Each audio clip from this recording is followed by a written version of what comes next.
good afternoon. Just turned afternoon. 12:26 p.m. where I'm at. I got some good sleep last night, which was much needed.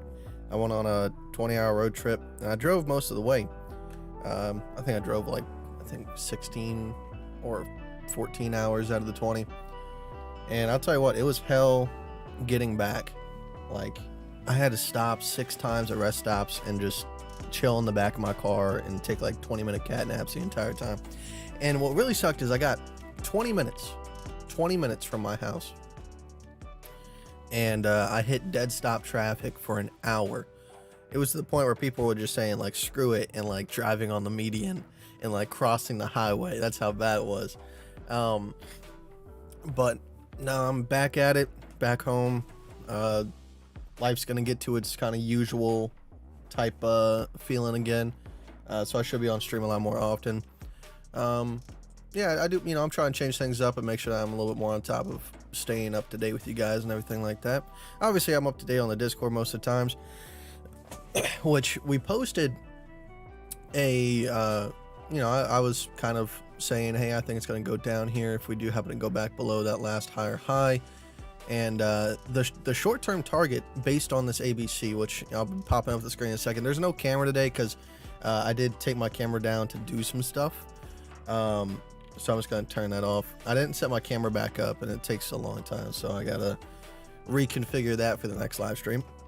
But we posted this right here back on the 9th, so almost a full week ago, actually more than a week ago. And so far, we're all the way down to what now? 58? 58.5? The 0.441 is calling for about 50,000. So I'm not, 100% on it getting to 50,000. Definitely not. But it is an idea of where this could go if it really, really wanted to. And I'll kind of explain a couple different scenarios. Obviously, I'm kind of in the bull mode still. I'm not bearish, that's the human talking. That's my opinion. I'm not bearish until we get to about 85. And if there's enough euphoria in the market, I don't doubt that we can't hit 6-digit numbers here. But I want everybody to be very, very cautious because whatever this next top is, for this next push, I'm talking about actual top, not just a short-term pullback. I'm afraid this is going to be the top for a while, 2, 3, 4 years. And I don't think it's just going to be the top for crypto. I think it's going to be the top for all markets, real estate, car markets. Bubble's going to pop pretty soon on everything. Because, we have Evergrande in China, the biggest real estate company, coming down and collapsing. We have not felt the effects of COVID whatsoever. So there's a lot of different catalysts that are playing into this, that this next top is going to be pretty gnarly. But that being said, I mean, if Bybit can stick around, I'm not trying to, show any fear or anything like that. I'm not expecting Bybit to, call it quits once the bear market hits. But that's why we practice portfolio exposure in the first place, just in case anything happens. All right. But that will give us a great opportunity to short this all the way to the ground. And then when it does, choose to come back up, wherever that might be, we'll be sitting pretty. So that was the last call on the 9th. And then, I gave a little update a couple days ago, 2 days ago, been on the road for 12 hours, watched the next ABC. And the one that I was referring to was this ABC right here. So everybody kept messaging me, and unfortunately, I was just too busy at the time. I was at the party and doing things and driving people around and going back and forth every place, that I think it was pretty obvious that if I didn't answer, there was a reason why. But everybody was kind of asking me about this ABC right here. You taking a long off this? You taking a long off this? I did not. I left it open. And I say this all the time. If I'm not posting, if I post a setup that I plan on getting into and I don't post anything after that, there's no change. I'm still on track with that same call. I always post what I'm doing in terms of, when I change my mind or if things are going a different direction, in my opinion. But so I'm currently short from here, and I'm still holding that. But at the same time, all right, as we formed this larger ABC here, which this could definitely form into a much, much larger one. All right. This would be my next long entry point. I'm still going to be holding the short just in case. This is a hedge because this is a very precarious time. So if we do happen to come back above about 52,100, I'll be hopping back into that long position and kind of letting them battle out and see which one wins. Now, for the short period of time, my money would still be on the short because I still don't think that if this little ABC here could not pump us to the upside to the numbers that we wanted, it was very, very close. Don't get me wrong. We almost hit 71,000, which, you know, my short-term target was 75. So we were definitely, you know, almost there, but not quite. It gives me reason to believe that an ABC of almost a similar size is not going to do the same thing. All right. Or we'll do the same thing and, you know, we might have a short-term pump, but it's going to come back down. So if we go ahead and take this ABC and we target the 0.441, you know, between the 0.382 and the 0.5, that would be right about here. All right. And what would that do?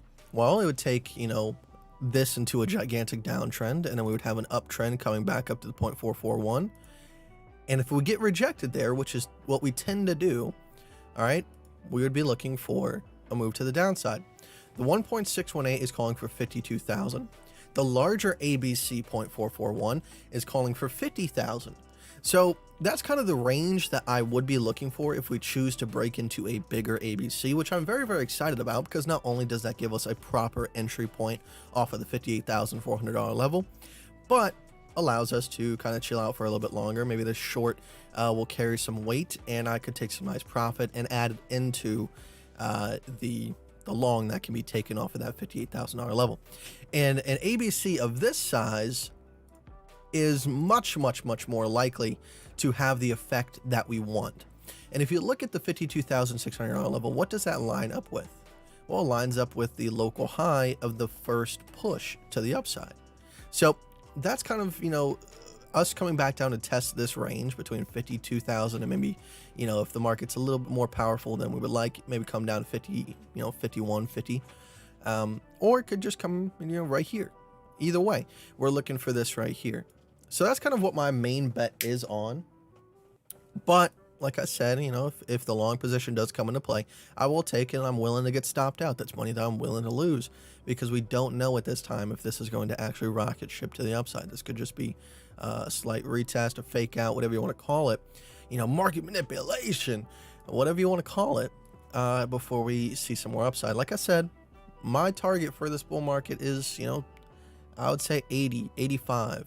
All right, the first push here was 75 because I wanted to take profit and maybe catch a little bit of a scalp trade. But, sorry, fish is getting into stuff. Fish, get out of there. Get out of there.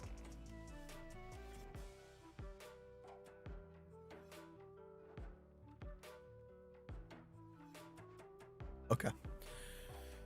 But in terms of like the bull market as a whole, you know, 85 is my target. That's why I'm cashing out no matter what. That's why I'm taking all my profit. You know, obviously, like I'm doing my due diligence. I'm leaving some in Bitcoin. I would say probably somewhere around 20 to 25%. And not just Bitcoin, but, you know, kind of the altcoins that I have picked out. Just as like a, you know, a just in case scenario. But the rest of it is going to be in USDC, in USDT, whichever one, you know, kind of fits the bill at the time. But that's kind of my plan going forward. I've told most of my family members over this little Thanksgiving get together that we had that, you know, that's what I would aim for. Because as always, being a trader, it's not about like catching the very tippy top. I just want the most of my family and friends to be out when the time hits, because when it hits hard. All right. And especially if you're in some of these altcoins. When that top hits, you're going to wake up the next morning and it's going to be down 35, 50%. And you'll be like, what happened? And you're going to wish that you just said, hey, this is good enough right here.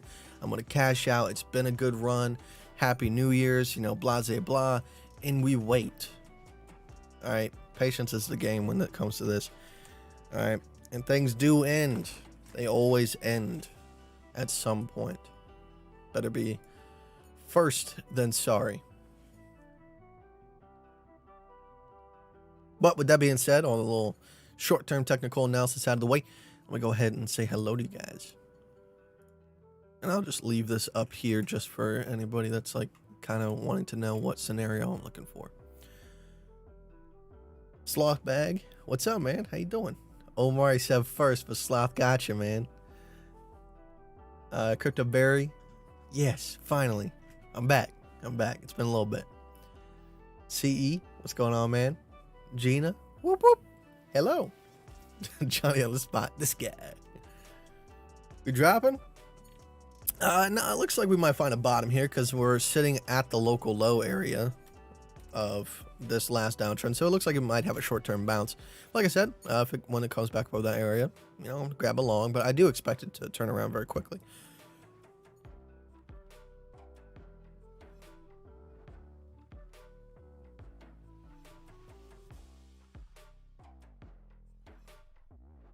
Kite, how you doing, buddy? Doing pretty good. I'm still like kind of tired, to be honest with you. Just, you know, being on the road that long, like my shoulders are killing me. Like that car is comfortable as hell, but there's nothing that can save you from a 20-hour trip. Yeah, there's nothing that can make that enjoyable. This beat is amazing. I need them name badly. So this is actually a fan-made beat.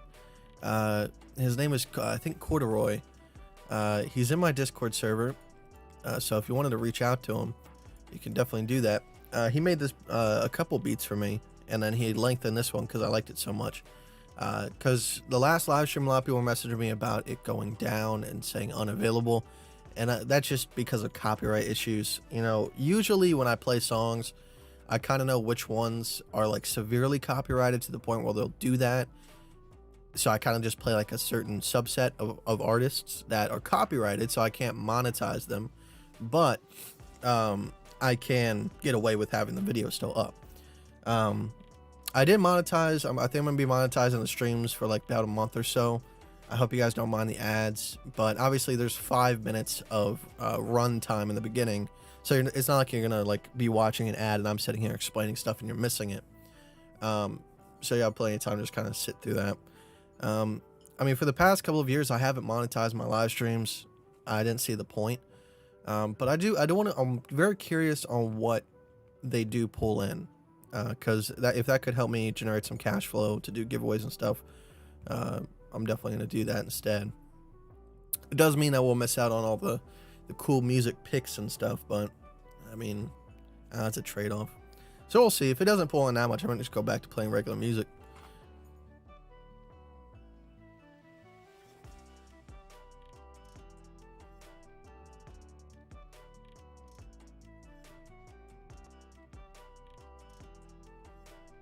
Get into the charts already. We're panicking here.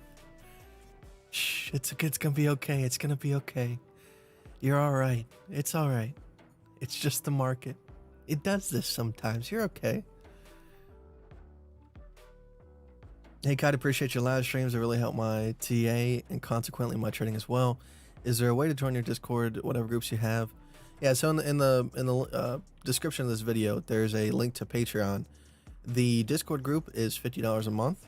You know, it's the price that we've had for a while. If you feel like joining, awesome. I really do appreciate it, but just know it's not necessary. You know, I post whenever I get into calls or anything like that. And it's just a group to connect to other people that are trading similarly. And obviously we have like a altcoin channel where some people have done very, very well. Obviously, like, I'm not too into that. You know, you guys know me, I'm kind of like a granddad when it comes to crypto, even though I'm only 22. So I don't tend to really promote altcoins like that, especially in my position being the content creator. I don't like taking that risk on people, but obviously if it's a peer-to-peer type thing, it might be a different story. Why did you pick 85 as your take profit versus 75k or 100k? I think it's a good in-between zone because, like I said, with that push coming out of that smaller ABC, obviously we did fail, but 75k was my short-term target just because it was a smaller ABC, didn't have a lot of buying power going into it. But if we can form an ABC of what's sitting on my screen right now. That's a large enough ABC to give me those type of targets, such as 85 to 100K. All right, 85K for me is perfectly fine. All right, I've been sitting in Bitcoin since $200. All right, so I'm chilling. No matter what the top is, I'm fine. I'm not looking to make, you know, the absolute epitome of profit. And I just think it's a good number to shoot for.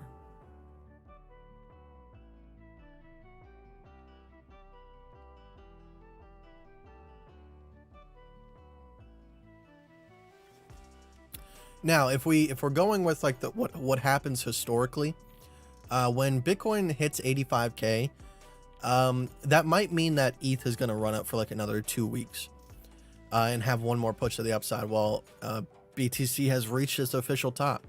Don't know if that's going to happen. Don't know if history is going to repeat itself, but it definitely might rhyme.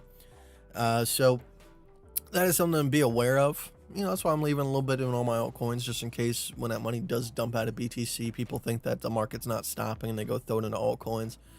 But we'll see. I told my buddy to put Kite Straw on to serenade women into his apartment. Yeah, Kite Straw is a good mix of that kind of music.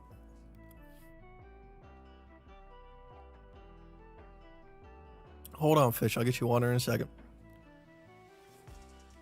Hey, bro, I wanted to ask. I'm looking at Cardano coin. No financial advice. What's your personal opinion on this coin?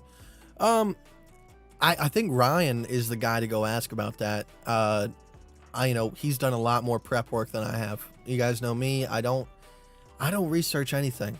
All right. I'll play the coins based on the chart like a robot, like it's a procedurally generated video game. I'm not really a fundamentalist when it comes to crypto or anything like that. Obviously with Bitcoin back when I was a kid, it was a different story because it was kind of the first of its kind. But you kind of know the general idea that most altcoins are going for. They're trying to do Bitcoin but better. All right, they're trying to do Ethereum but better. And supposedly Cardano is trying to, you know, do things a little bit better. You know, I was listening to a little bit of Ryan's videos last night. He's obviously talked to the founders and done the research, and he was talking about how they wrote this whole new code for Cardano in order to have a layer 1 blockchain. So, like I said, go ask Ryan, man. He's the one that's all up on that. I'm not even invested in Cardano. You know, if it is a good coin, I might throw some in on the next bear market, but you know, I think that we're getting pretty close to a top for everything, so it doesn't really make much sense for me to go throw money into the coin quite now. So like I said, maybe next bear market, when things are starting to hit a low, I'll start DCing into some of those altcoins that stood out this bull run and do look like they're a little bit promising. That does not include Shiba. Give me 1 second, guys. I'm gonna go get my dog some water and I'll be right back.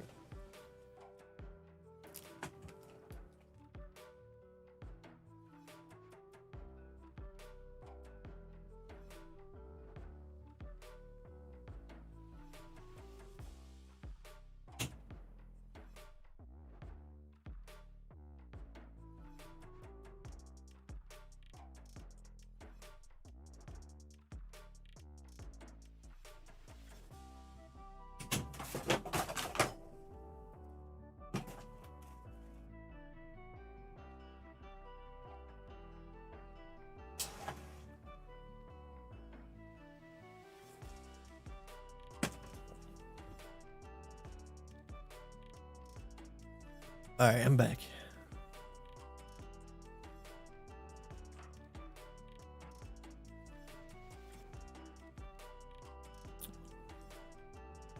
And yeah, you said any reason for, I already answered that question.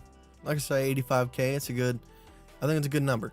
It's not based off anything, you know, it's just what I determine, you know, and that's what it really comes down to. I mean, when it comes to, you know, technical analysis, you're obviously going to have the hard set preset target by Elliott wave or whatever you're doing.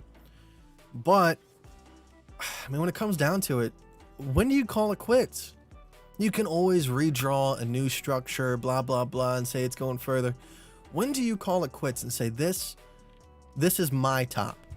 All right, this is where it ends for me. All right, no matter what other people are saying it's going to go to, how far you think the bull market's going to go, when do you say, I've made the perfect right amount of money, call it quits, and wait for the next opportunity? For a lot of people, that never comes. The market is what shows them.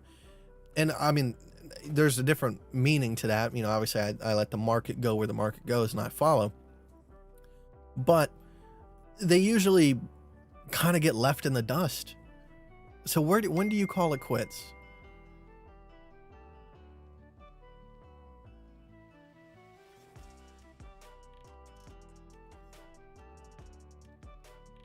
Are you still having that first and second problem with your Discord? Yeah, that's always going to be there. That's just the way Patreon works.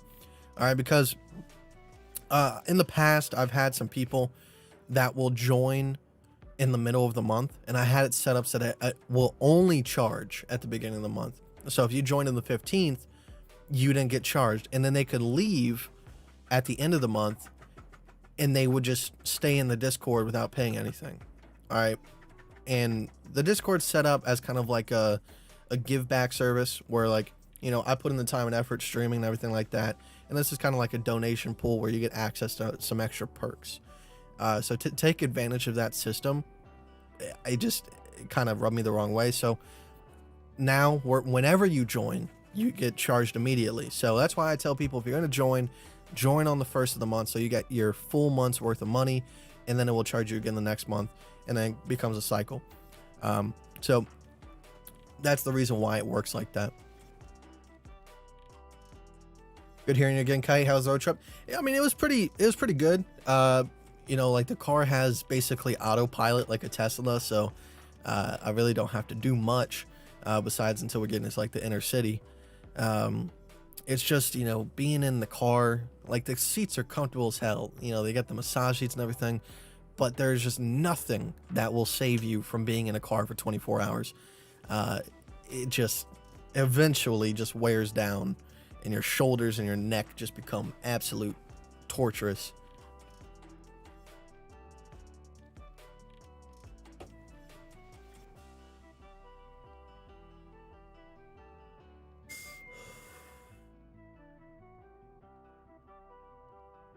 Tough stars. Hello there.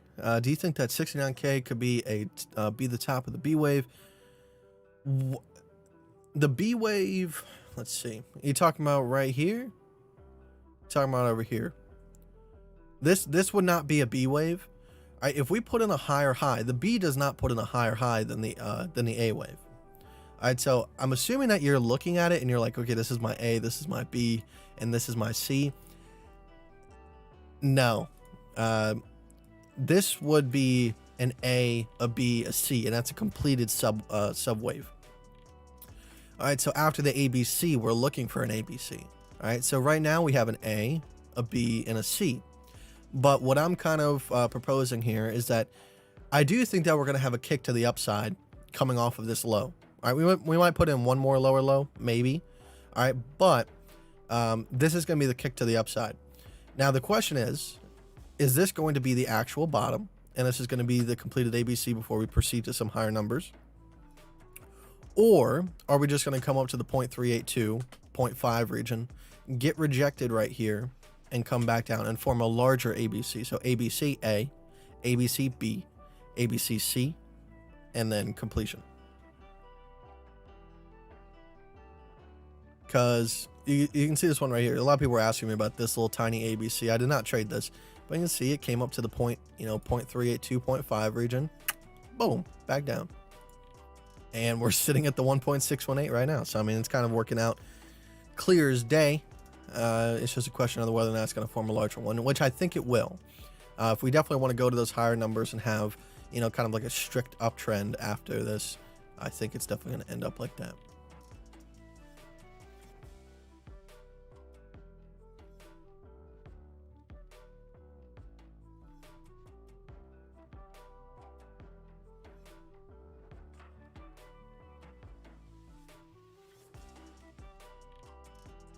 What do you think will be the bottom of the next bear market? Good question. I usually shoot for the daily average local lows. So if we go ahead and turn on, I'm going to go to a bigger chart here. There we go.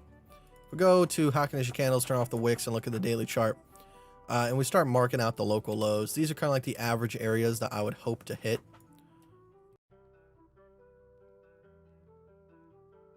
All right.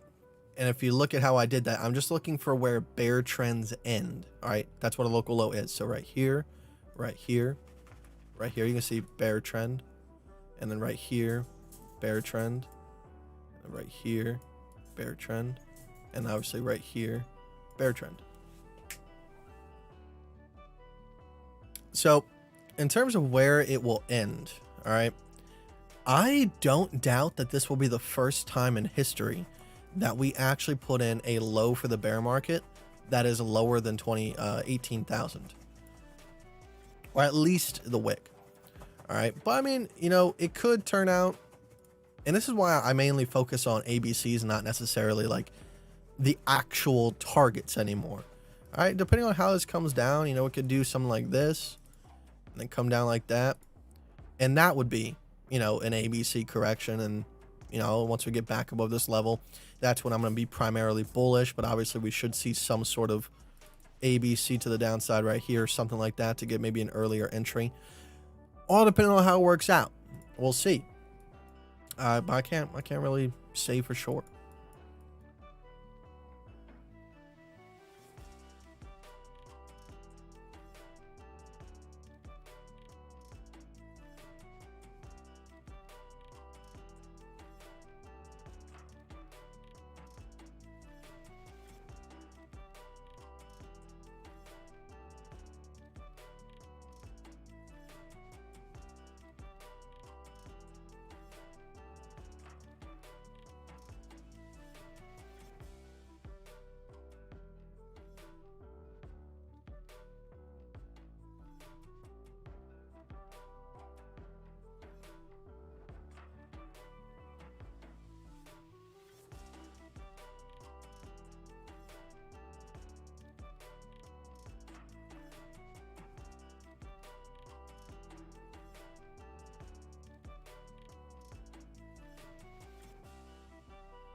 I love the ABC strategy, simple and powerful at the same time. Yep, that's the reason why I chose it.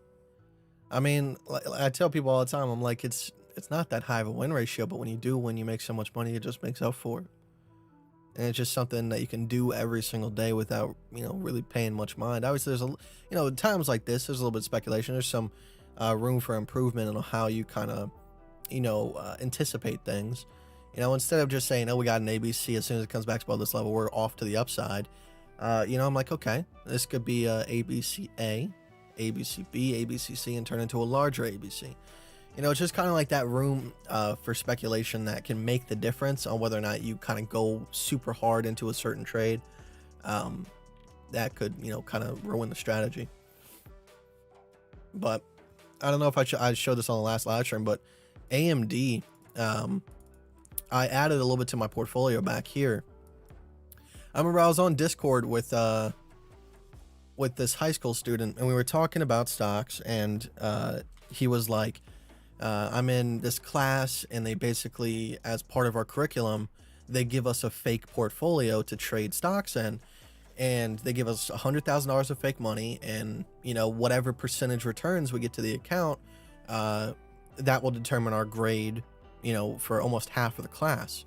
So, you know, I was kind of going through some of the bigger stocks, you know, Amazon, Disney, Tesla, Netflix, and, you know, looking for ABCs to tell him, hey, if it, you know, gets back above a certain level, hold your portfolio there. And the way that I had it set up in the class, I think he could only use 50% of his portfolio at a time on one stock. The other had to be divvy up into, you know, what's the word I'm looking for? Diversify into other things. So we identified on AMD back almost, you know, a couple months ago, that if it came back above 101.98, I told him to set up a 5% stop loss and just hold it. Don't take profits anywhere, just hold it. And he recently just messaged me back. And he goes, I got an A before the semester's even up. So far, 10 restored ratio trade on 50% of his portfolio. Not too shabby. Not too shabby. And I think they only needed if you got, I think 10 or 15%, that was an A for the class. So he's surpassed that by a lot just from AMD alone. And that was just a simple ABC setup, guys. Come on. Can it be any easier? I mean, AMD has been killer for ABCs for the past couple of years. You got that one right there. You got this one right here. You can see it coming off of this uptrend, downtrend, uptrend, downtrend. AMD's been killer, guys. So has NVIDIA. NVIDIA's been doing the same thing. A lot of people ask me, like, why does this work? Why is it that simple? Why aren't other people doing it? And I don't know. I don't know the answer to that, guys. I really don't. Everybody's so obsessed with indicators that they just can't see what's in front of their face.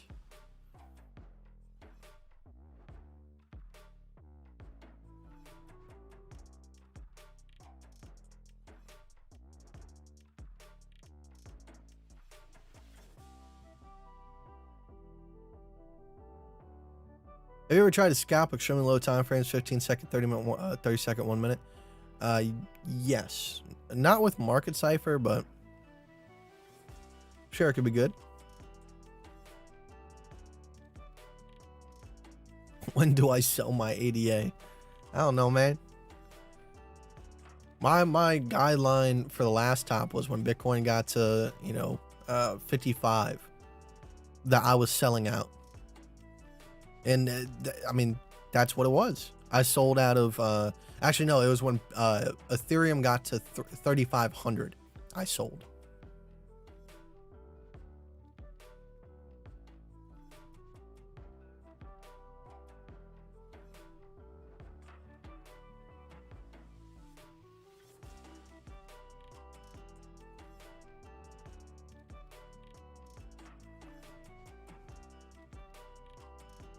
Are you in a position right now? Yes, I'm short.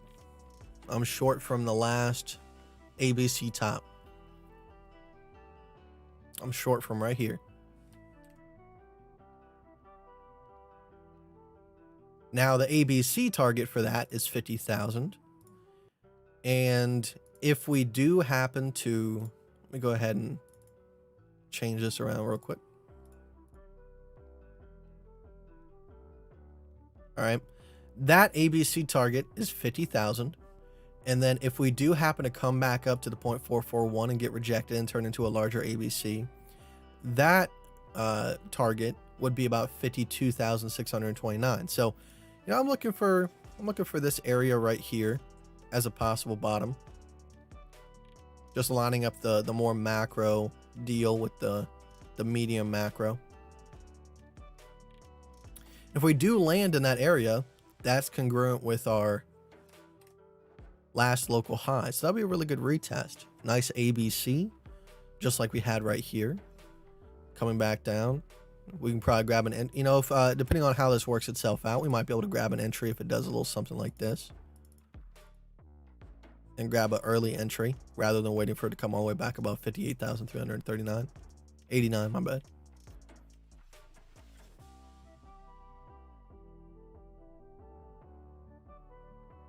So current position is this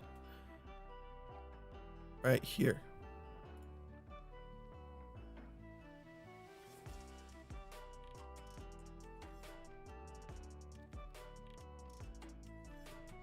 And already, today's date, it's a 20 restored ratio trade from when I took that entry.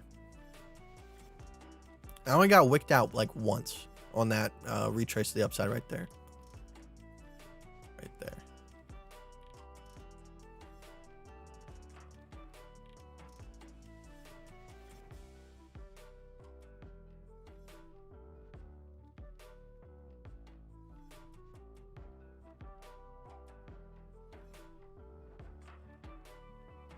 So Kite, you're saying it could come down to 18K after this cycle?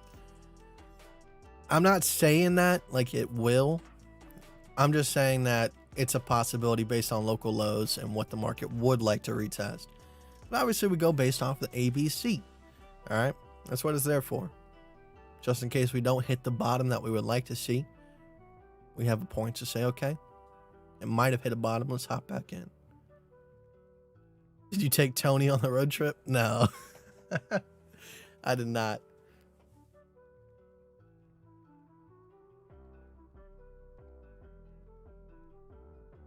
No, Tony and Jeanette stayed home and ate Doritos.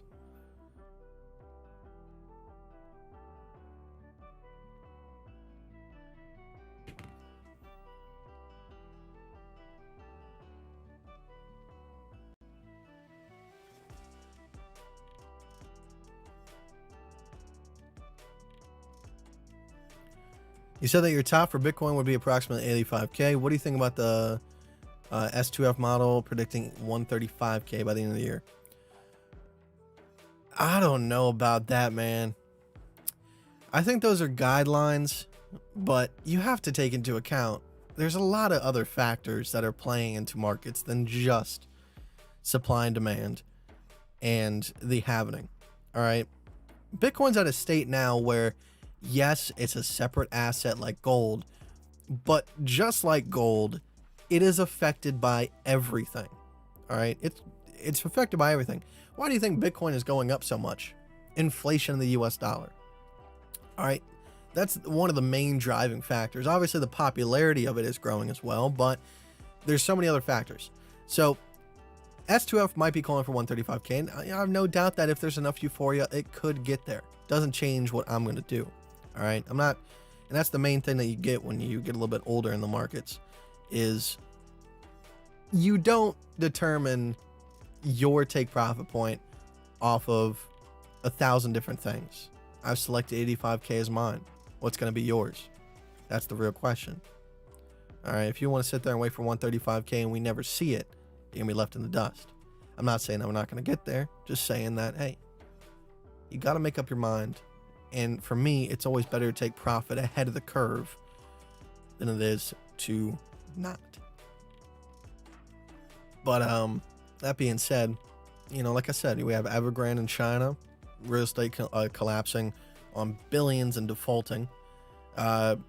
We never felt the effects of COVID. We had one pullback at the beginning of COVID, and then they just pumped us right out of it with all this fake money. We have not felt a single drop of the COVID recession. Everything was shut down. That should have been a recession, but yet we're in one of the biggest bull markets we've seen in a long time. Doesn't it make a little bit of sense that this next bear market is going to hit rapidly and destructively? Does to me. So one of the reasons why I'm being extra cautious, like I said, I have no doubt that we can't hit six-digit numbers. But doesn't make a difference for me.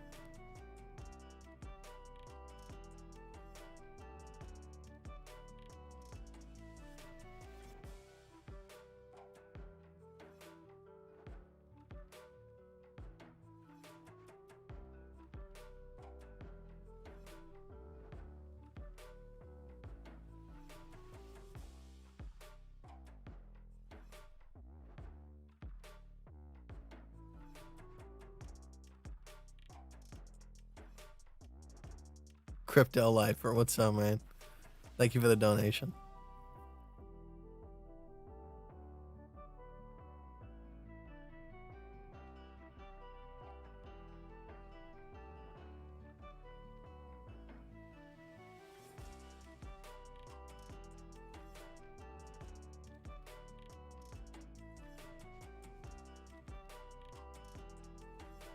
You said, Kite, I can make you more money. Get some tutoring. I got you half off. Are you saying that you want me to get tutored by you? I don't know if you've been watching the channel, man, but we made some buku bucks this bull run. I don't need any more money. All right, more money equals more problems with the U.S. government. I might have to move to Mexico by next bull run. All right. I'm good. I'm good.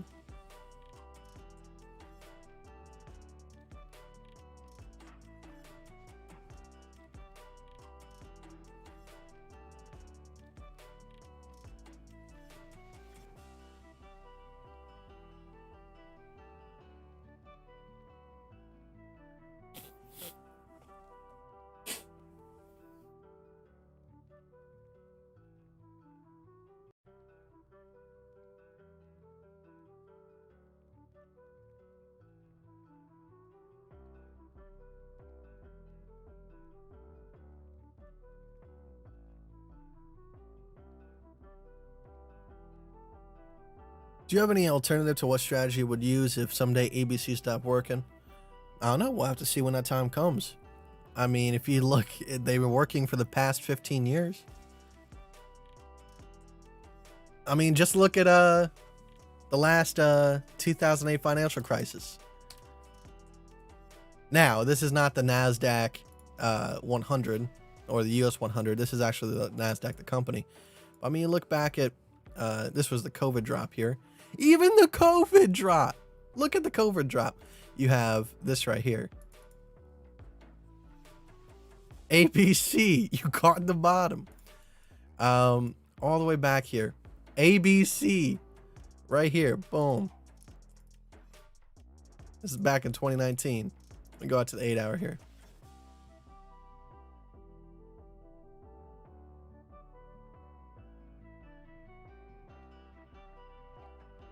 This was the 2008 financial crisis right here.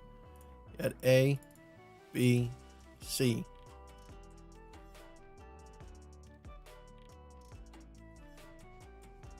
Now, if you're talking about dead cat bounces like this, you know, an ABC flat correction. Yeah, that does suck when you can't get those, but you would have already been entered from down here.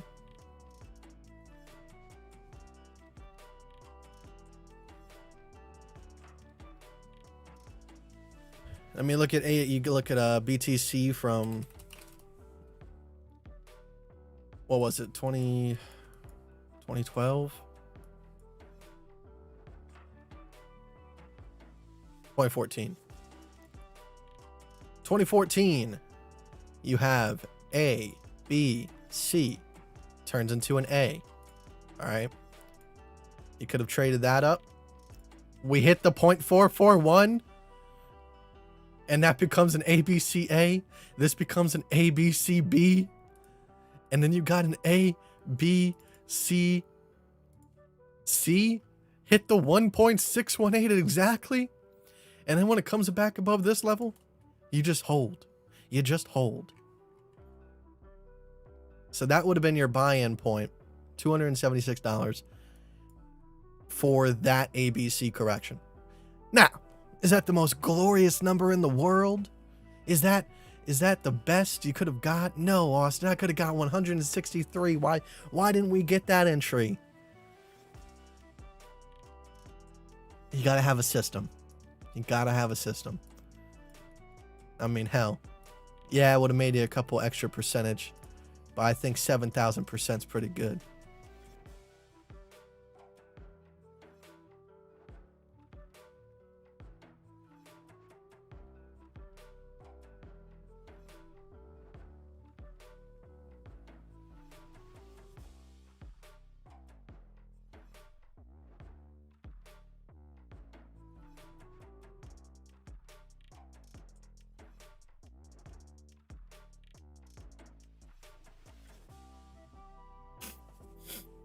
What's your target for this year? I'm pulling out 85K.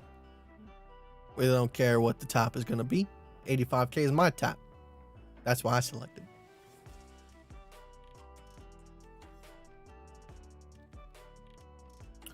Do you ever think the market will be smarter and trading will become harder?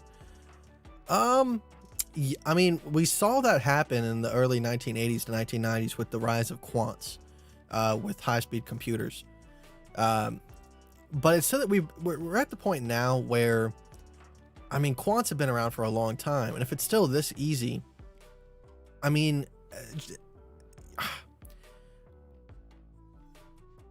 to say that the market will never get smarter is very pompous and arrogant of me.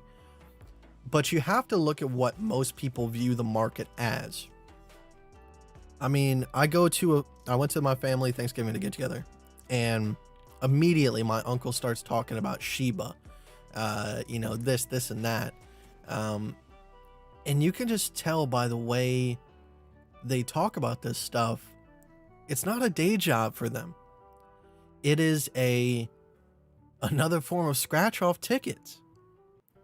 That's what most of this market views these quote unquote investments as. They are basically, you know, complicated scratch off tickets. So Would I like to see the market get, harder? No, but I hope it does, because if people don't make that shift, and I'm not saying this has to be a day job for people, but I would at least like to do, what I promote here and have most people view it from, at least simple math perspective. And I mean, that's what I would equate it as. I'm not teaching you guys complicated calculus. All right. What I do here is simple math. All right. If I'm bringing in X amount when I win, all right, and I only win this percentage of the time, all right, do they equate to profit? That's all it is. And then you keep up with that replicatable system that has been proving these results until they are really, really failing. And there'll be times where it won't bring in profit for 2 to 3 months. We saw that back in August. All right. I kept shorting every single ABC top. And yes, we did drop a little bit each time, but it wasn't the target that I was hoping to see. So eventually, all right, we lost about 2.5K, but then that ABC top that we were really waiting for, that big drop, hit. And immediately overnight, we came out with $7,000. All right, and we made even a little bit of a sprinkle on top of that. I think we made like an extra 2 to 3K or something like that. And obviously, this is all respective based on your portfolio size, but to put in perspective, it was somewhere near 20% to the portfolio over the course of 2 short trades.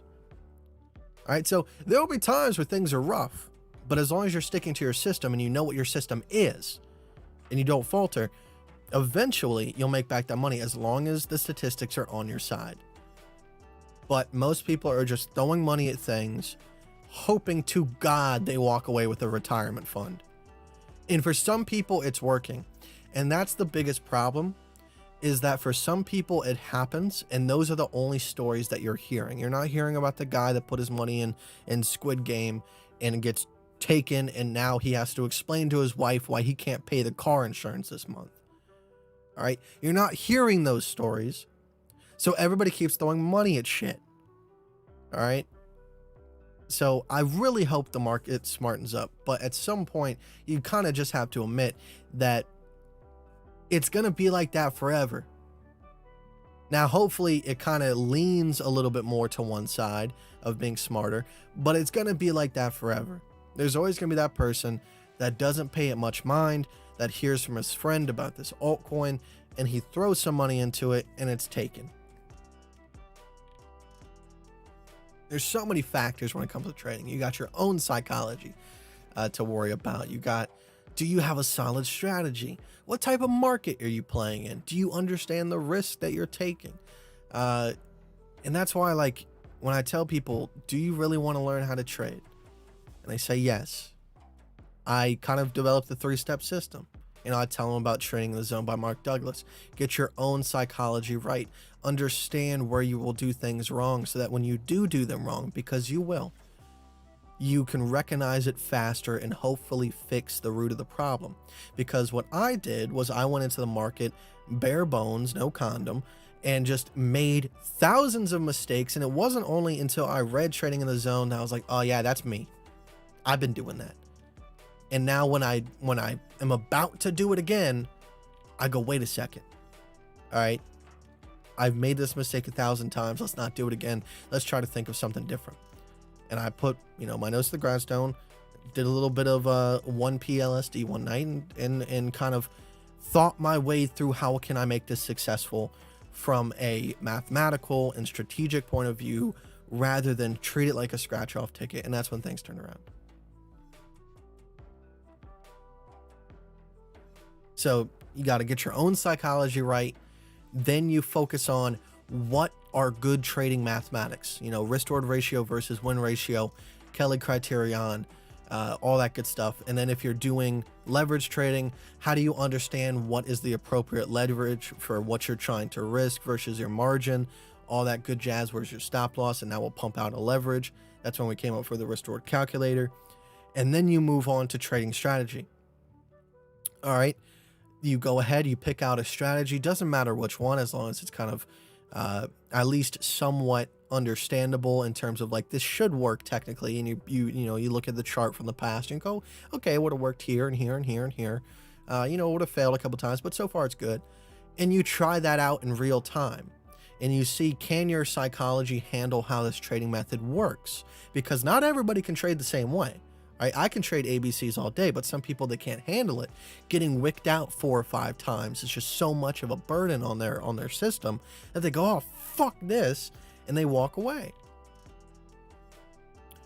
So then you test out that strategy for a couple months. You keep meticulous track of your win-loss ratio. And if everything equates to, if I do this for a long enough period of time, my portfolio will compound to a point where I'm making, you know, 10, 15% off my portfolio per month.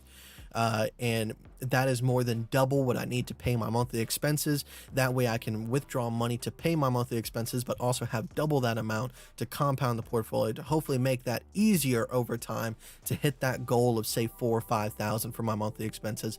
But then eventually you can start withdrawing even more than that and go on vacations with it. That is the whole process of trading. And during that period of time, you're going to suffer through a lot of different things. At first, it's going to be self-doubt. It's going to be, you know, can I even do this? I'm losing money. How do I explain this to my significant other or even to yourself if you're not with anybody? And then after a long period of time, things are going to start working, and it's going to be a very, very good time. It's going to be the golden age of trading for you.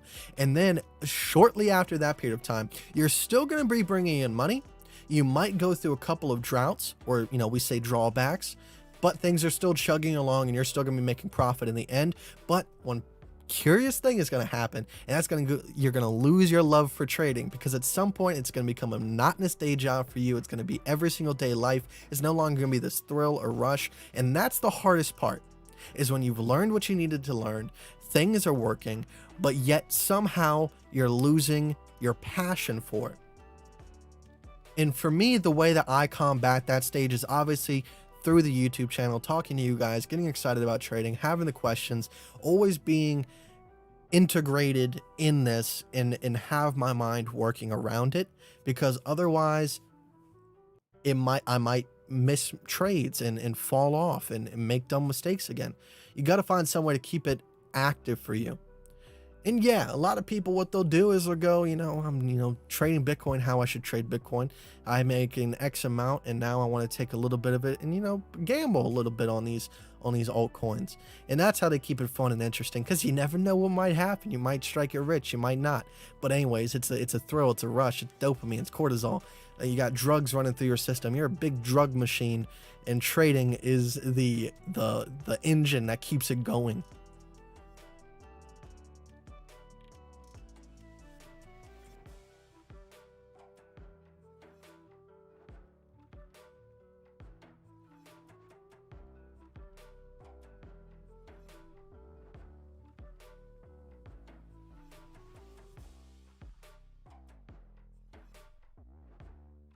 David Tech, Kite, I'm studying your strategy with some followers.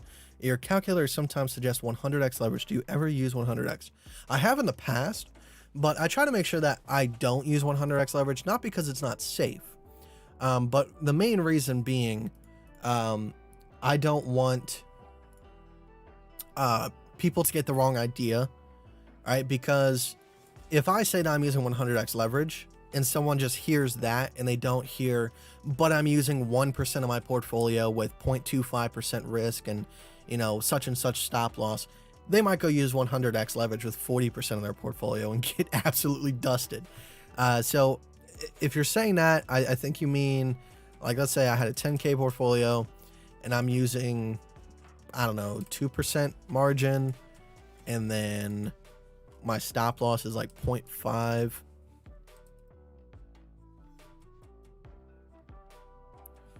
So that's 10x. So if we do 20%, so let's do 80%.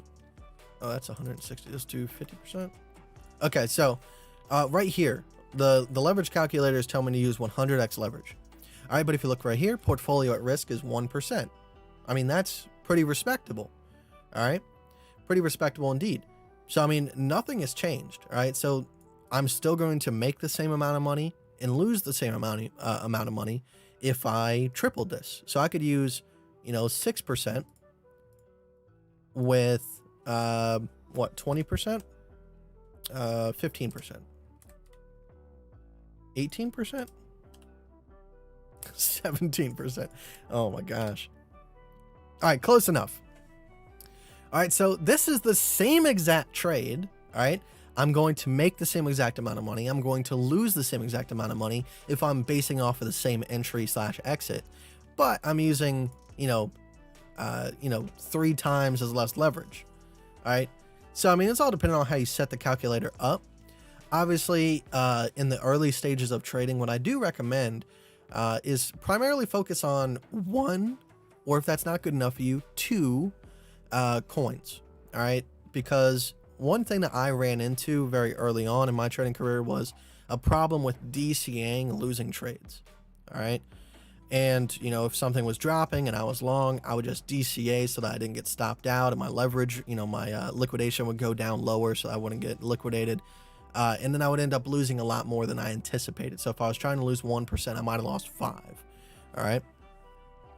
So what I did to combat that was I would lock up 70 to 100% of my portfolio that was on Bybit that was intended for leverage trading in one trade. That way it didn't leave me much room to DCA and move my stop loss further and further away. So I would use 70% of my portfolio as margin, and then I would risk, like 1.5% of that 70%. And then boom, I'm using low leverage, but it's the same exact trade as we had before. You see how no matter how you set it up, you can set it up 1,000 different ways and get different leverages. But at the end of the day, it's all the same trade. What really is going to depend on whether or not you need to use higher leverage is how many coins are you trading. Because if I'm trading 10 coins, I can't have 70% of my portfolio wrapped up in 10 coins each. All right, that would come out to 700% the portfolio size. All right, so you would have to use like 2%, so that you're only using 14% of your portfolio for the active trades. 20% of your portfolio for the active trades. But you have to use higher leverage on each of those in order to make them, equivalent to what they would have been.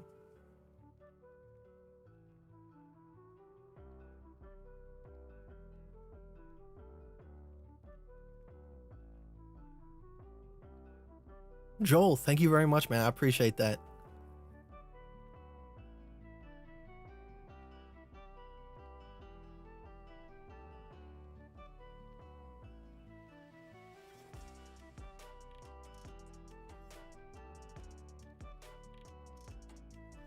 Attorneys, sound design, ABCs, man. I literally always call the top, turn around the second I'm ready to enter. What do you mean by that? Do you mean like you're ready to get into the trade right here and then it dumps before you get in? Or do you mean like it puts in the higher high, you're ready to enter, and then it continues up? If that's the case, I would back out a little bit and start playing on maybe the 15-minute, 30-minute. And focus on a little bit larger setups. This is a good size setup right here if you wanted to play something like that. But primarily, like if you want to start off with ABCs, I do recommend playing the longer, more weighty type ABCs such as this. Or, even this one right here was a good one. We got A, we got B, we got C. And then you can target the 0.382, 0.5 region. Now that one did not come all the way down, but it did hit the 0.5. It's all depending on how close you got your take profit. Or, you got the even larger ones that you can play, such as, this one right here. Now, when I go through and I mark these out, like, don't get me wrong, guys. Like, I know that, like, in real time, it's a lot different in terms of, like, you will take trades. But if you look at the risk reward ratios of all the trades I just shown there, what you would have taken away as profit is so much more than the couple of stops out that you get trying to play, forming ABCs.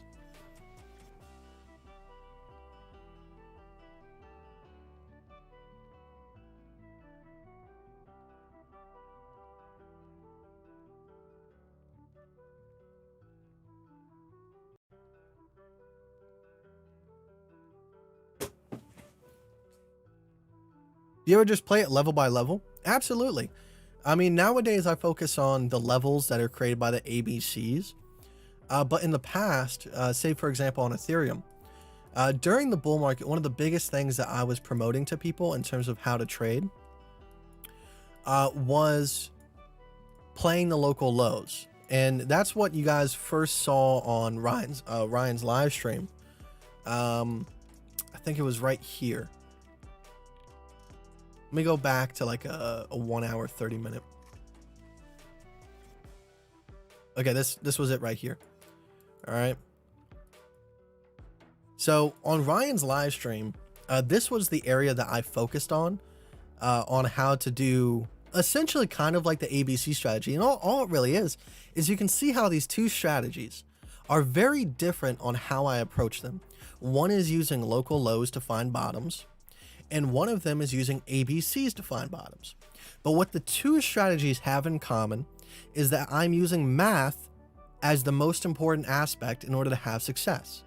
So that goes to show that no matter how your strategy is set up, whether it's market cipher, ABCs, EMAs, whatever it might be, as long as math is on your side, you are going to be in the green, or at least you would hope. All right. So right here, for example, what I promoted is you go through, all right, and you find where the uptrends and the downtrends break. So if I'm trying to find the bottom of a downtrend, say this one right here, all right, how would I do that? All right, well, I go through the uptrend that is versing. So we have uptrend and downtrend. So these two trends are competing. The market is trying to retest this trend before it moves on to the larger one. All right, that's how the market works. So if I'm trying to find the bottom or a possible bottom of this downtrend, what I'm going to first do is I'm going to go through this uptrend and I'm going to find wherever the downtrends break. So right here we have a downtrend, and this is the last low before it got broken. All right, so this is a possible local low that we could find a bottom off of.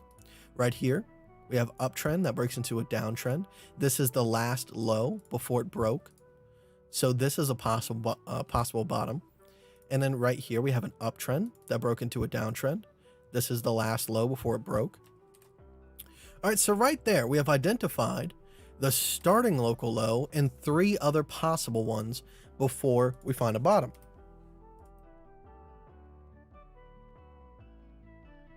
All right, so right here, let's say, for example, that each and every time that we come down to a local low, all right, we take a long entry and we set up a 1% stop loss. All right, and let's say that for this, example here, we're just targeting the last all-time high. We're not asking for the moon here, but you could definitely hold on to these entries, because we were in a bull market. All right, so right here, we had a local low, so you go ahead and you take a 1% stop loss. And you target the last local high. All right, so these are the two that you would have gotten into. Now, this also is something similar to what I do on the ABC method. People always message me, Austin, all right, if I get wicked out, how many times do I re-enter? Every time. All right, if the setup is still valid, aka we have not put in a new lower low or anything like that, all right, it is still the level that needs to be watched and taken an entry upon. All right, you guys see me getting wicked. I've gotten wicked out like 7 times, but every time we came back under or back above that ABC line, I was back in the trade. All right, that's exactly what happened with the most recent BTC trade. All right, it was a very rocky road trying to get that to stick. All right, and we lost, I think like $1,000 worth of money versus our hedge trade because of that. So right here, for example, all right, we have an A, we have a B, we have a C. We did not put in a lower low than this level right here. So this is the setup. This is all we got to work with. So every single time that it came back above this line, I entered long. We came back below it, I got wicked out. We came back above it, I entered long. All right, we came back below it, we came back above it, I entered long. Came back below, came back above, entered long, and then right here, all right, so that's 6 times, 5 loss, 1 winner, all right? But you look at the risk to reward ratio trade of it, and the thing was like, just back up to where our hedge trade was. All right, we were using a 0.5% stop loss. All right, just back up to where our hedge trade began. That's a 27 restored ratio trade. So we take the 5 that we lost and we minus it 27. All right, so that becomes a 22. A little bit less if you take into account how the actual math works, but just for the sake of this, 22. So we're making 22 times what we're willing to lose, even despite the losses. That's what you want from a winning strategy. A winning strategy doesn't mean that it's a one-time ticket to success. It means that even through the bad times, it can still promote good times. All right, so back to this little example here.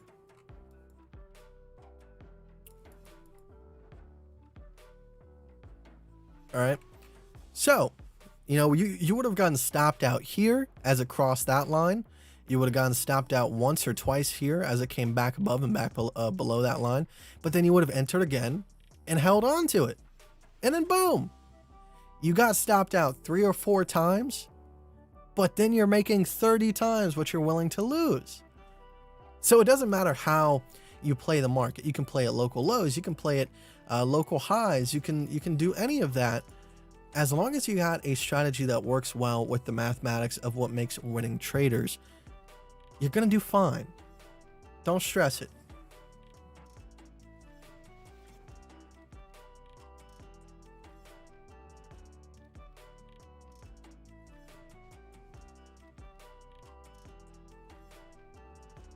Can you explain holding a position for funding gains in a bear market again? How is it profitable? So if you're playing funding for bear markets, you do want to be sitting in inverse perpetual, which it kind of sucks. Don't get me wrong, because obviously in a bear market, you probably want to be using USDT. But if you're doing it for strictly funding, you want to be using inverse perpetual. Reason why is you're going to get paid in Bitcoin instead of USDT, so therefore you're basically having that as a background DCA for the entire bear market every single day, every 8 hours. And yes, at the very, very beginning of the bear market, if it does hit hard enough, all right, you're going to have negative funding, all right, in terms of you're going to be paying funding. But as the market starts bottoming out and things get bullish, it's going to be a very, very long time before you get stopped out or take profits on that short trade. So when the market does bottom out, it's going to take a year, 2 years, maybe even 3 years next time in order for the thing to actually go past what your original short target was, or short entry was.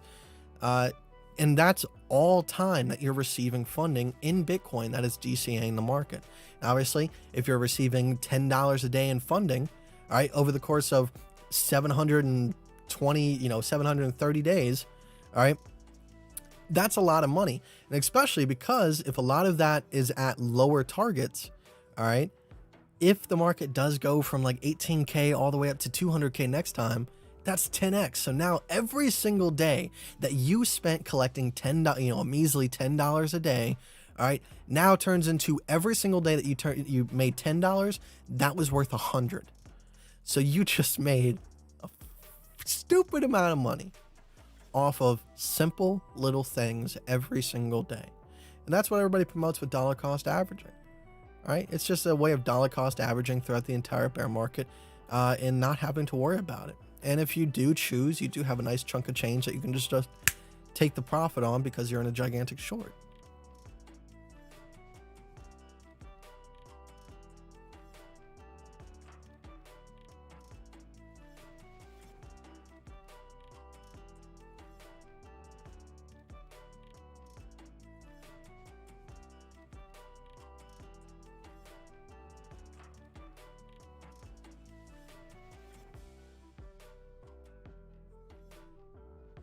John Awake, thank you very much for the donation, man. I just bought my first ever cryptocurrency today. I bought $300 worth of Doge on Mars. Was this a good buy? No, man. If it's your first ever cryptocurrency, I would definitely recommend BTC or Ethereum or Litecoin or XMR or Basic Attention Token, just something a little bit more.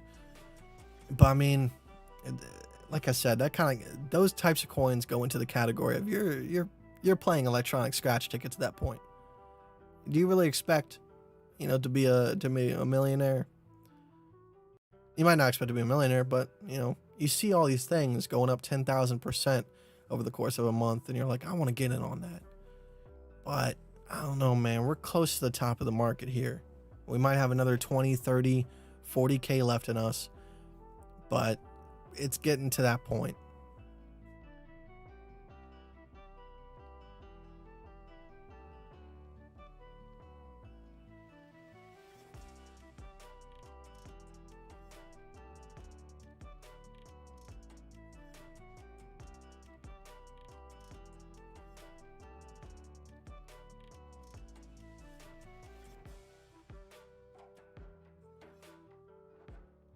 How would you secure your money if we go into a serious crisis this winter? If there was any like serious news that like they were banning all, stable coins or something like that, I'll turn it back into BTC. And you go, it's going to devalue faster than fiat. That might be true. Who knows? But at the same time, that's the price you got to pay if you want to go into something like this. For me, I've made enough money off of crypto where even if it devalued 80%, I would still be set.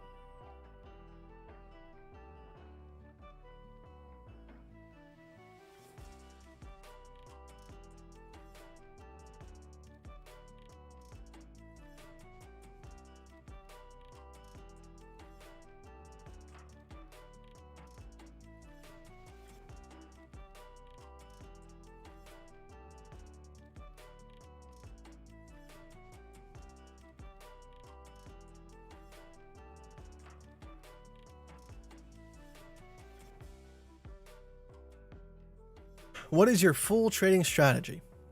All right. Searched a lot of videos, couldn't find. Okay. Let me break it down very plain and simple for you right now. All right.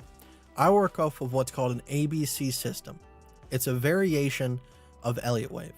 All right. If you want to get really in depth with it, search up a book called Harmonic Elliott Wave, A Case for Modification of R.N. Elliott's Impulse Wave Structure by Ian Copsley. All right, get the digital ebook version because everything else is too expensive because I think they discontinued the book. All right. So basically what I'm looking for is a 3-trend setup, and I use those trends to determine my entry and my exit. So let's say, for example, we have an uptrend that breaks into a downtrend that breaks into an uptrend. What we're looking for is to put in a higher high on the coin. Now that can create a horizontal line. So if we come back below that last high, we can go ahead and set up a target. And my target is usually the 0.441. Now, because I'm so used to Elliott waves, I draw my targets going to the upside and use it that way. All right. So a lot of people say I draw my shit backwards. It's just from a different perspective. It's the same exact as if you were targeting like the point, I don't know, 7, But that being said, that would be how I find my shorts. So I use uptrends to find shorts, and I use downtrends to find longs. All right, so this would be my setup right here. That would be, that simple trade right there, even though it looks so measly. That is that's a 1% stop loss, which is quite substantial, 2x what I'm normally doing on BTC. And that is still an 11 restored ratio trade, meaning you could get stopped out 5 times and still make 6 times what you're willing to lose, which is what you want. That's the type of trading strategy that you want to have on your side. All right. So now it's the exact opposite for longs. If I go ahead and I flip this, all right, I'm looking for a downtrend that breaks into an uptrend that breaks into a downtrend and puts in a lower low. And then I'm targeting the 0.441, just like that. So if we go and apply this to real charting, what do you see? You see a downtrend that breaks into an uptrend that breaks into a downtrend. So then we create a horizontal line, and as long as it is above that line, you are long. Doesn't mean that you won't get stopped out and have to re-enter. It just means if we're above that line, things are considered bullish by the strategy's information.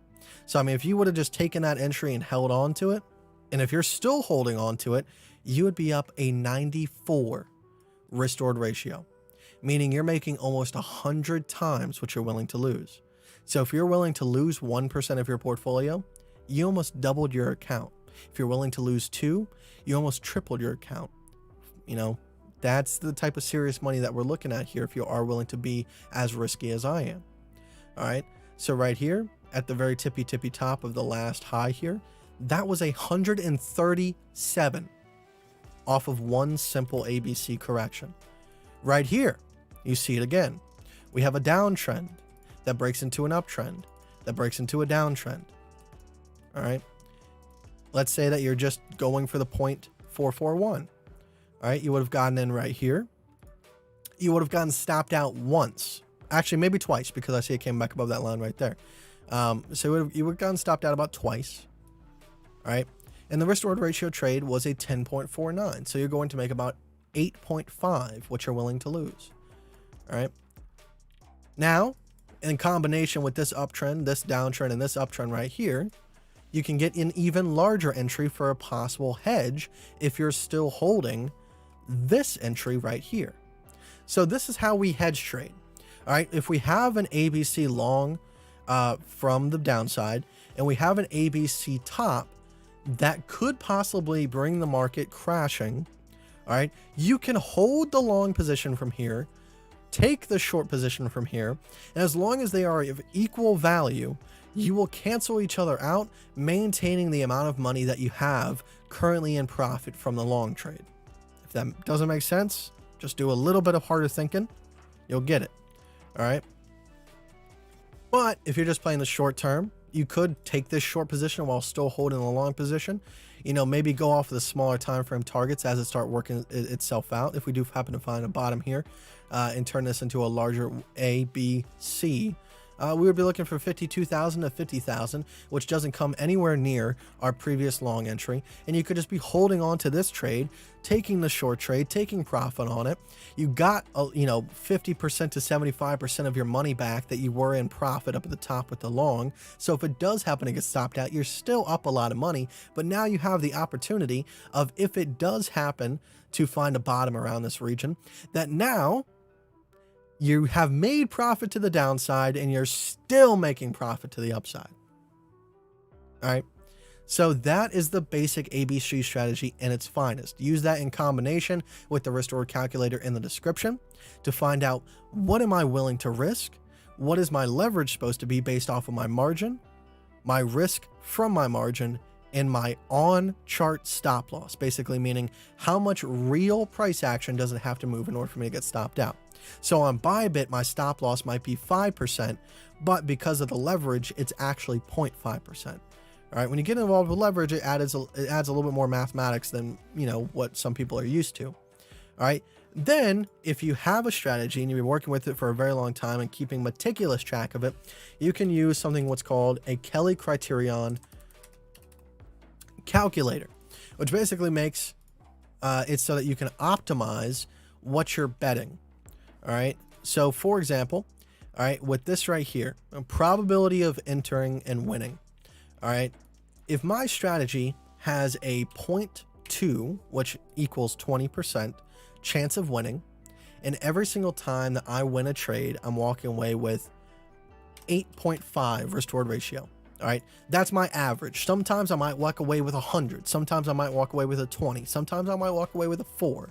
But what's important is the average takeaway. All right. So if my average takeaway is 8.5, what I'm willing to lose. All right. If my bankroll equals 1,000, just to keep it a little bit easier to do the math and say the percentage. All right. Adjusted Kelly. All right. If it is a 1, this is the maximum I can bet. So imagine a logarithmic curve where it's trying to find what is the optimal percentage to bet that gives you the least amount of risk versus the most amount of profit. Now, in the crypto market, because it is so volatile, you don't want to use full Kelly. All right. We never go full Kelly. All right. So what I would recommend, the most that you ever do, all right, is like 25%, because you can't bet on these things. All right. So this is telling me that $26 is what I should be betting. What does that equal? 2.6% of my portfolio is what it's telling me is optimal based on these mathematics to bet. All right. Now, let's say that I only have a 15% win-loss ratio. It's telling me that 1.2% is optimal to bet. All right. So if I'm winning, let me get my little handy dandy RNG calculator out here. All right. If we take these odds, and let's say that I'm using 1.2% of my portfolio. All right, risk reward ratio 8.5. All right, rounds it up a little bit. All right, I'm sure I think it still keeps it an 8.5. It's showing us a 9 because it rounds it up. Actually, we'll just do an 8. All right, if I have a 15% chance to win, and I'm using 1.2% of my portfolio, over the course of 1,000 trades,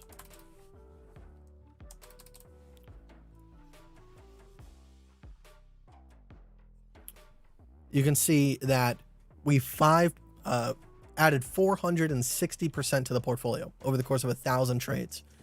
Now, here's the problem that people run into. All right.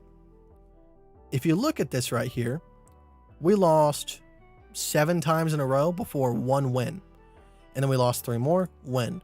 Right here, we lost 6 times, win. All right. So when you go on a loss streak like this, losing, 16, 17 times in a row, you're going to get very demotivated. You're not going to want to do this anymore. But you can see throughout that entire process, we lost 17 in a row. We win once, lose twice, win again. Boom. That made up for all those losses.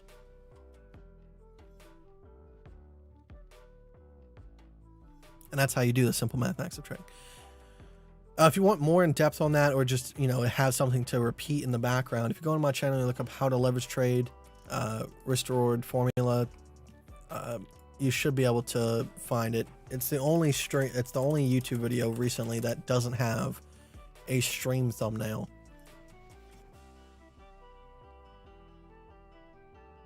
This one right here. Leverage trade correctly, R&R math tutorial.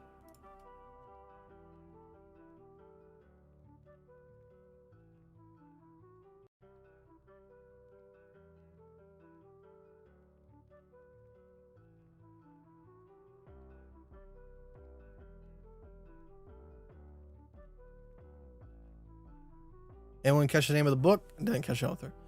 Harmonic Elliott Wave, A Case for Modification of R. Elliott's Impulse Wave Structure by Ian Copsley.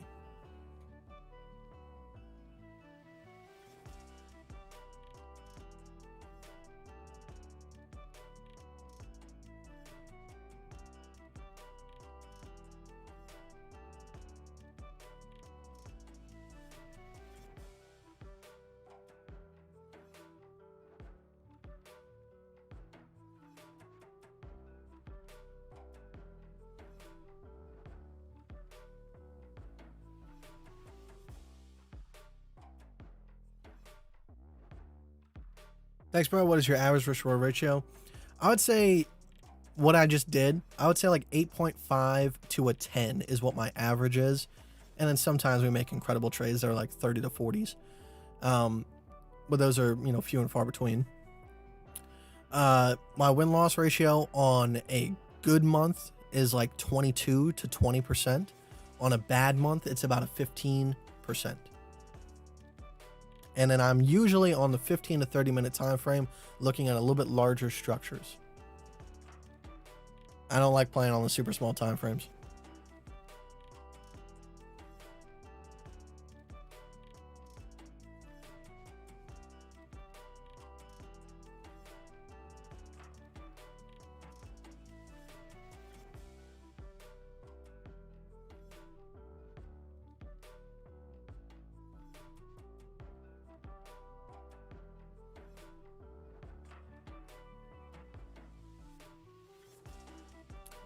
Jump straight in when the higher high or lower low is formed on the 1 hour time frame, or do you wait for it to go, wait it out first?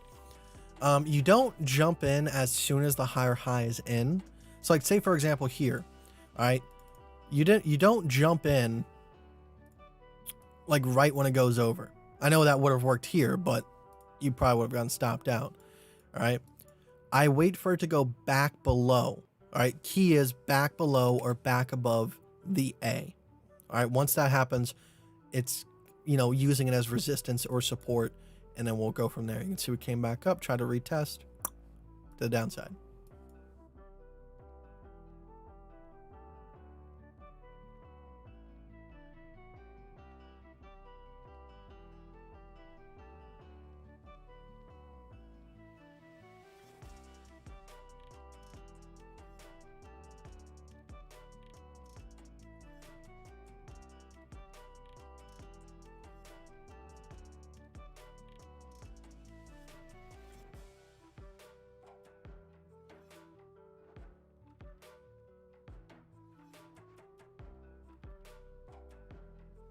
With that being said, guys, I think that's going to cut it for today's live stream. It's been a fun one. Had a little passionate speech in the middle of it. But I got to get up and get going here. I got to go restock the kitchen for this week's of Hello Fresh meals. Got to go to the mall with my sister. Got to pick up some things. But yeah, I appreciate it very much, guys. Like I said, I'm back. It's kind of normal schedule as always. So I mean, I'll be on a lot more often. Can't promise like every single day, but you know, I'll try to get on like once every 3 days at most. I'm gonna be getting Fish here shortly into doggy training classes. We just got to get his flea problem figured out first. It's been an ongoing battle, man. And I feel bad for him. He has to wear a cone all the time, or else he like tears up his tail and legs. I've been giving him baths every other day so that he doesn't have too many chemicals on him at all times. Been spraying the carpets, vacuuming, putting powder down. We bug bombed the downstairs yesterday, so hopefully that helps a little bit. But yeah, it's pretty much all good that's going on lately.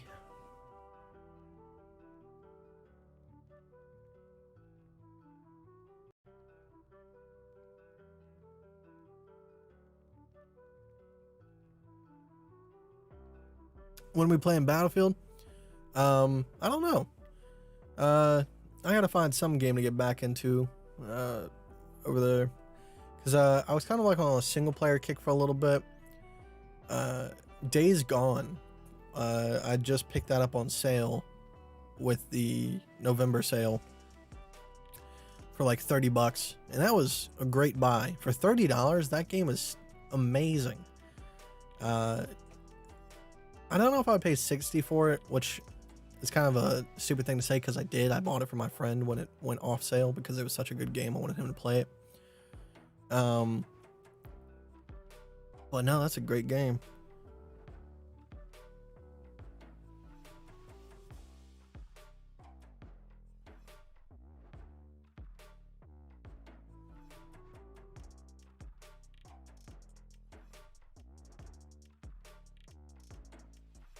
Thanks for the stream, Kite. You the GOAT.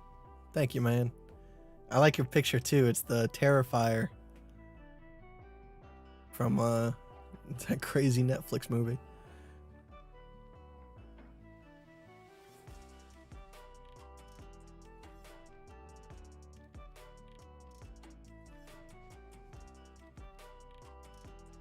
Hey, Iron Scooby.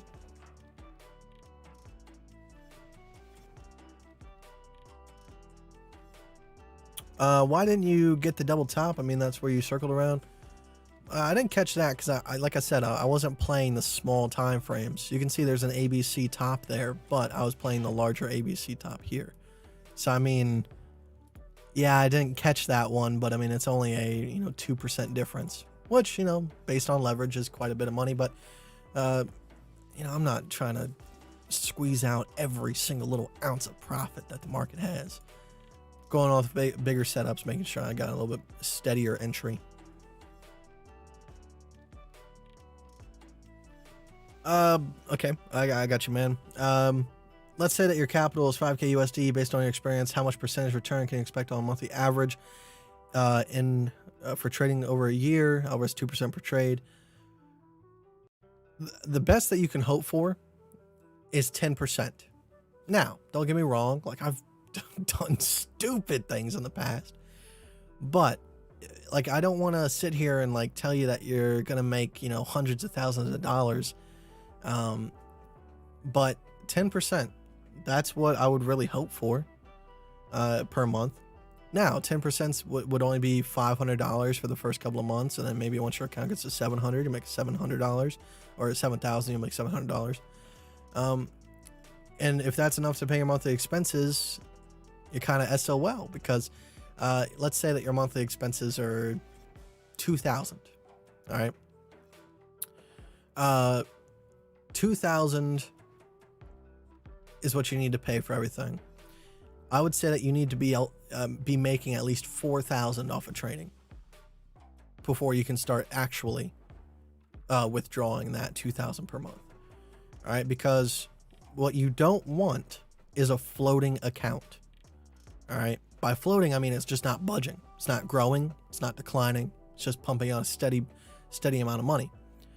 With trading, because things are volatile, you do want the most amount of profit per month in terms of if you're only getting 10%, all right, you want to, like, if you need 2,000, the optimal number is you're making 10,000 a month. All right, because then even if times are rough and the market's not giving what it's supposed to be giving, at least you're getting that 4,000, which, you know, you can put the 2,000 back into the account to keep it growing and compounding, and then you have the other 2,000 pay your monthly expenses. Yeah, 5 to 10%. That's what I would expect.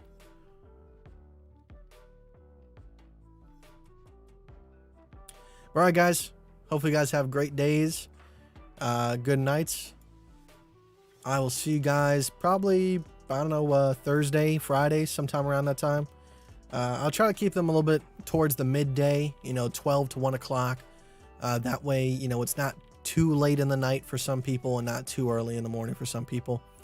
That way it's a good in-between. Well, I appreciate your time today. As always, glad to be back. And looking forward to what's going to happen next. Like I said, I think it's going to come down a little bit more after having a little bit of short upside. But I think mid-December is when we'll be in that 85 to 100K level. And if everything's congruent with the previous bull markets, December 17th is the date to look forward to for the top. All right, guys. I'll see you next time. And next time I'll have the camera on as well. Like I said, wasn't on today just because I was taking pictures of stars. Actually, let me bring up one of those pictures. I'll show you. This is one of the stills that I snapped. This was at like 1 a.m. at night, and it's kind of hard to get really good pictures because I live like on the outskirts of a city, so like down here was a lot of underglow. But this is one of the I did two different versions. One, I got a little bit more dehazing going on, and then right here I upped the exposure just a little bit. And, you know, sometimes I go a little bit more, you know, artistic style, and I'll do like a little, you know, like a tint to it, make it look like a alien planet.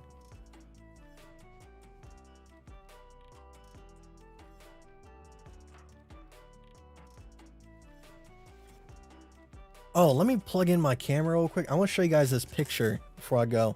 So, I'm sure like anybody that's into photography knows like how crazy these cameras can be.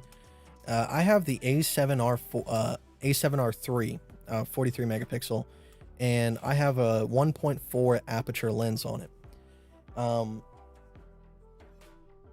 So the picture I'm about to show you was taken in pitch black darkness. I'm talking you cannot see your own hand in front of your face.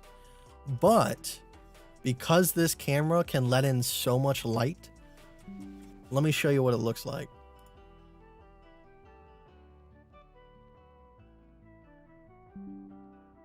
I'm just trying to find the picture real quick.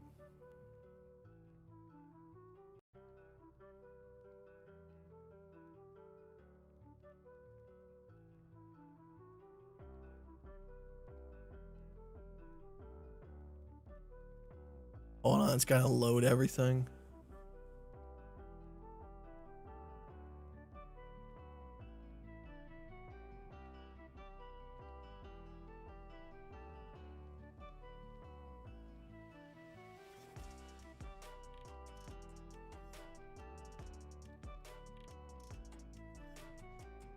Man, this is being real slow.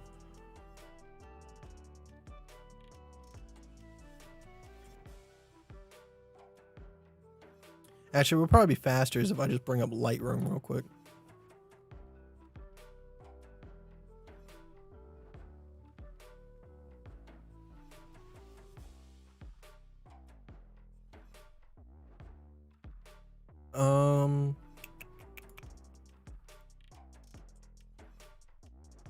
So this picture right here was taken in pitch black darkness. And you can, like, it's crazy to me that, like, the camera can pick up the colors and everything like that with that low of information. And this was at a higher exposure time.